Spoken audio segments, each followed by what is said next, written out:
Welcome to the Bookworm Duo, where we explore a variety of books. Today we discuss science fiction. Let's get started. Looks like we're diving into the world of science fiction today.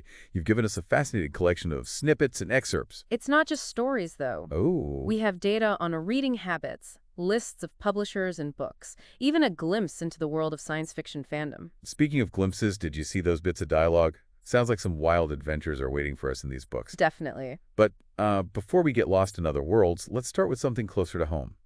Reading habits. Okay. This PEAW research study really caught my eye. It seems most people still prefer print books. Surprising, isn't it? It is, especially in our digital age. The study, it suggests it's not just nostalgia.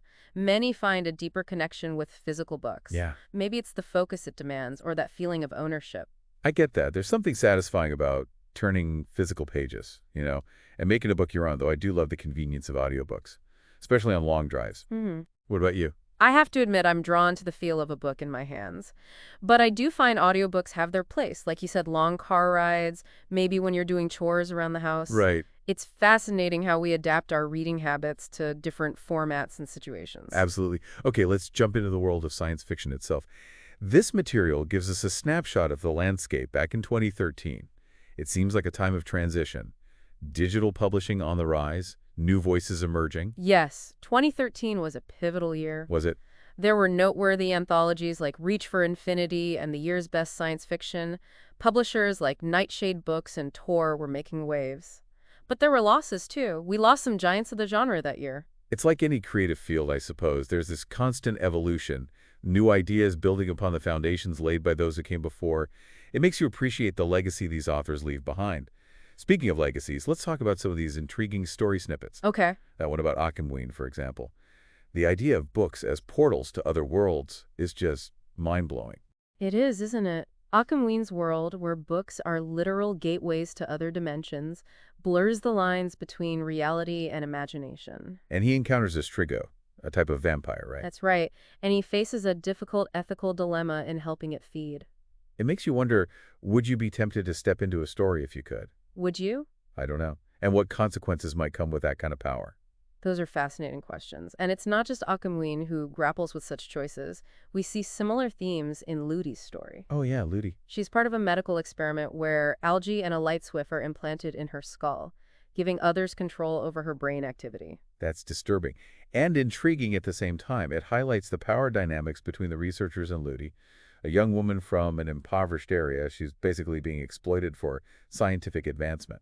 Exactly. Ludi's story raises some serious questions about the ethics of experimentation, informed consent, and the responsibility we have to protect vulnerable populations.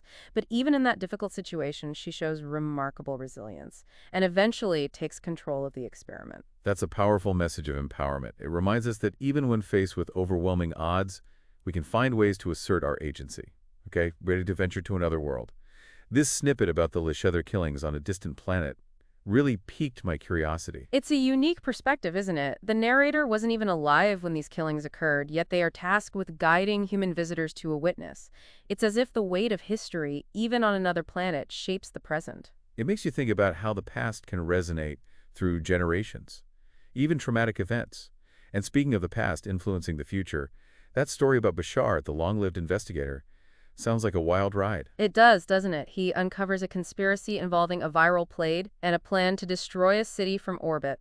And this is a future where space travel and genetic modifications are commonplace. So the stakes are high. Incredibly high. It sounds like a classic science fiction thriller with a dash of social commentary. The snippets even hint at a complex relationship between Bashar and his AI companion. Right. I'm curious to see how that dynamic unfolds. Me too. It's snippets about them debating morality and trust while racing against time really drew me in. It makes me wonder about the future of human-machine partnerships and what it truly means to be sentient. Ooh, good point.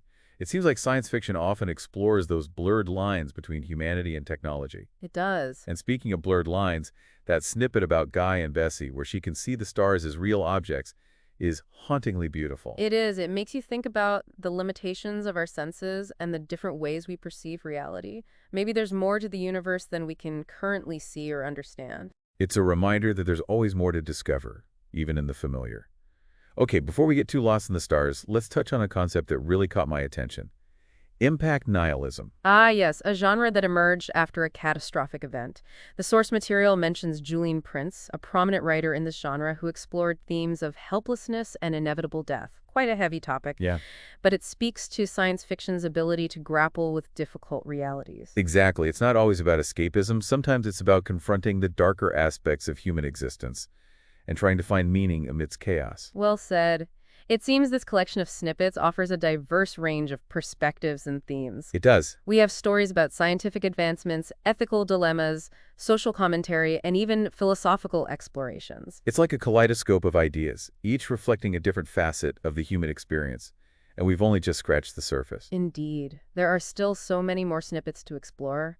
I'm eager to delve deeper into these worlds and uncover the connections between them. Me too. It seems like each snippet offers a piece of a larger puzzle, and I can't wait to see how it all comes together. Speaking of piecing things together, that snippet about Ray and the mysterious woman in the restricted zone really sparked my curiosity. What do you think was in that cache? I know, right? It felt like the beginning of a much larger story. Maybe it's connected to one of the other snippets. It's fun to speculate, almost like we're collaborating with the author. Absolutely, and that's part of the joy of science fiction. It invites us to engage with the what-ifs, imagine possibilities beyond our current reality. Speaking of engaging with possibilities, let's dive into that snippet about Isa, the character disguised as a woman on a post-apocalyptic island. Ooh, that one had me hooked. The tension between ICE's community and the arrival of a fleet of ships. The mysterious bridge figure controlling interactions. It's all so intriguing. And then that shocking twist ending. Right, the reveal that Isa is not who he seems, and the connection to his brother, Rai. It completely changes our understanding of the story, makes you question everything you thought you knew about Isa's motivations, and the true nature of his community. It's like the island itself holds secrets, and Isa is both a guardian and a prisoner of those secrets. It reminds me of that other snippet, the one set in the Babil asteroid habitat, with Dunya and the she-wolf. Ah, yes, another fascinating setting. The source material describes it as a place with a complex social structure, a history marked by conflict and adaptation. Some inhabitants even choose to modify themselves, with technology and bioengineering becoming green burnings. It's like a blend of science fiction and cyberpunk, with its focus on body modification and the blurred lines between human and machine. And then there's the conflict between Dinya, Phineas, and Miriam, each with their own agenda. It seems like everyone in Boscoville is hiding something. Indeed, and that atmosphere of secrecy and suspicion makes you question who to trust, what their true motivations are.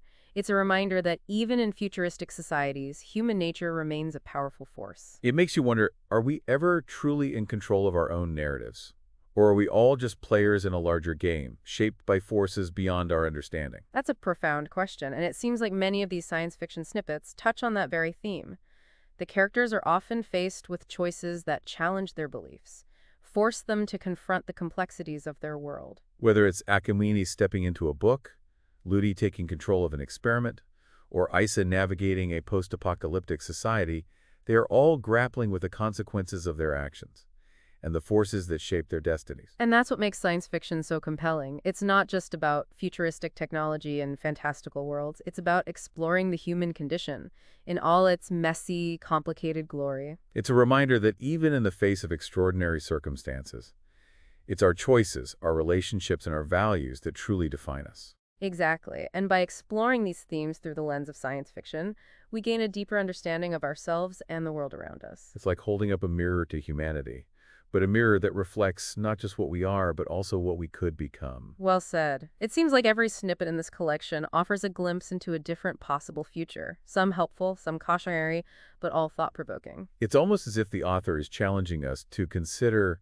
the paths we're choosing as a society, and to imagine the consequences of our actions. And to embrace the power we have to shape our own destiny. After all, science fiction isn't just about predicting the future. It's about inspiring us to create a future worth striving for. It's a reminder that even in the darkest of times, there's always hope, always the possibility of change, and always the power of the human spirit to overcome adversity. Speaking of overcoming adversity, that snippet about Latifa the Iran creating the chemical that breaks down silk, that one really stuck with me.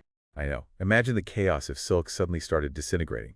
But beyond the initial shock, it raises some interesting questions about the unintended consequences of scientific advancements. Absolutely. Latifa's story highlights the ripple effects of innovation. particularly when it disrupts established industries and power structures.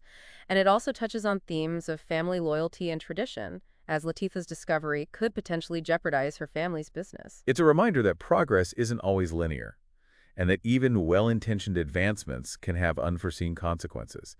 And it makes me wonder, how do we balance the drive for innovation with the need to consider the potential impact on individuals and society as a whole? That's a question that humanity has grappled with for centuries, and it's one that science fiction continues to explore in new and thought-provoking ways. It's like the genre is a testing ground for ideas, a space where we can play out different scenarios and consider the ethical implications of our choices. And in doing so, we can learn from the mistakes of fictional characters and hopefully make more informed choices in our own lives.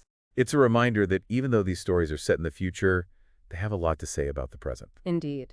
And by engaging with these narratives, we can gain valuable insights into our own world and the challenges we face. It's like the old saying, those who cannot remember the past are condemned to repeat it. But in this case, it's not just about remembering the past, it's about imagining the future and learning from both. Well said. And it seems like this collection of science fiction snippets offers a rich tapestry of possible futures, both inspiring and cautionary. It's like a map of uncharted territory, inviting us to explore the unknown and discover what lies beyond the horizon. And who knows, maybe in exploring these fictional worlds, we'll find the inspiration and guidance to shape our own future in a more positive direction. It's a reminder that even though we may not have spaceships and time machines yet, the power of imagination is limitless. And that the stories we tell, the choices we make, and the dreams we dare to dream can shape the world we create. It's a powerful message of hope and possibility. And one that resonates deeply in the world of science fiction.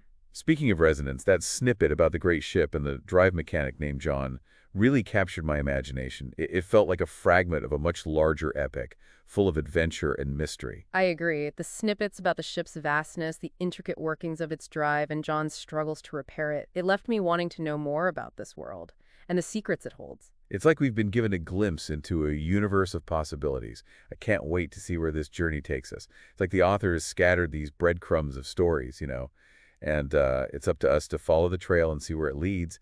But even these fragments, these glimpses into other worlds, they offer so much to think about. They do, don't they? It's like each snippet is a seed Yeah. planted in our imagination, waiting to sprout and grow into something bigger. That's a beautiful way to put it.